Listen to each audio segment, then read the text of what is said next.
Mick, I'm hearing a lot of rumors flying around about internal polls for the Harris campaign that are showing her losing to Trump in key states like Michigan and Wisconsin and Pennsylvania. And I'll note that journalist Mark Halperin has said that Kamala Harris is in a lot of trouble. In the conversations I'm having, he said, with Trump people and Democrats with data, they're extremely bullish on Trump's chances in the last 48 hours. Now, remember, Halperin, of course, called Biden pulling out 3 days before he did it. This is all pointing to wobbles in the Harris campaign. What do you reckon? What's your read on all of this?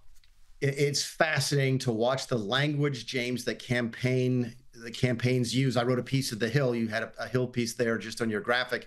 I wrote a piece in The Hill today talking about the language the Democrats are using, and they're starting to sort of lower expectations for Kamala Harris, to sort of maybe grease the skids that she's going to lose, but it's not her fault. They're talking now about something called the electoral system or the electoral college bias, and how it's unfair that the Democrats have to win so much more of the popular vote in order to win the presidency. Of course, the popular vote constitutionally in this country doesn't make any difference.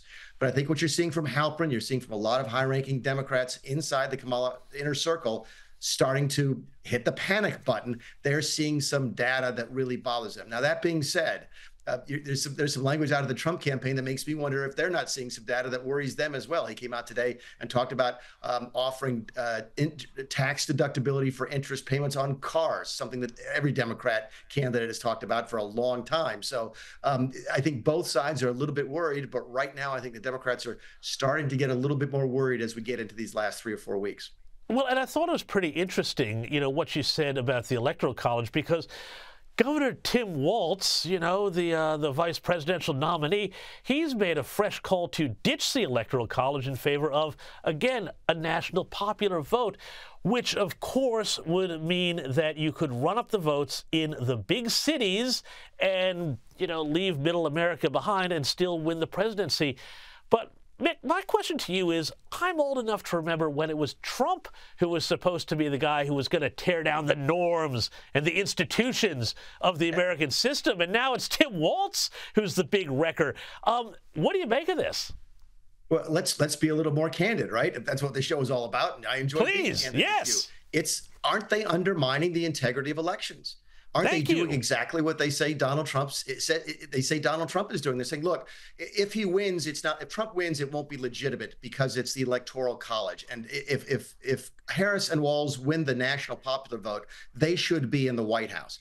Saying that undermines the integrity of our elections. The Constitution of this country is explicitly clear on how we elect presidents. We've done it for 240 odd years this way. So no, it really is.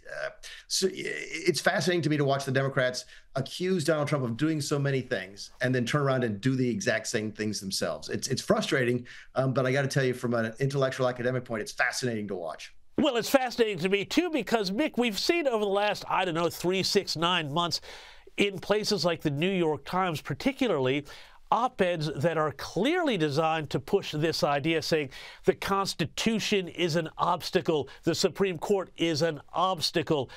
To, I think, most Americans, they'd say it's not an obstacle, it's protection against whatever these people want to do. What John Kerry just gave an interview in Europe over the last weekend. I think it said the First Amendment was the problem. And the reason we have all the difficulty with social media is the First Amendment. And if they could only fix the First Amendment, they could fix social media. Look, this is the classic liberal elitism. If the Constitution gives them what they want, they like the Constitution. If the Constitution doesn't give them what they want, they don't like the Constitution. It's very frustrating to watch. And it's frustrating mostly, James, in this country because for so many generations, the press here did act as sort of the check and balance, the fourth branch of government, as a check against both crazy things coming out of the Democrat Party and the Republican Party. And in just the last 10 or 15 years, maybe the last 20, the press in this country is refusing to call Democrats out for bizarre statements like this. If Donald Trump had said the exact same thing, they'd be calling for him to be thrown into a mental institution or in jail. So it is that, listen, Republicans complaining about double standards gets boring after a while, but it is frustrating to see the level of double standard when it comes to how the two parties treat the Constitution. and the way the two parties, or at least one of them and their handmaidens in the media, work together to push this. Mick Mulvaney, thank you so much for your time.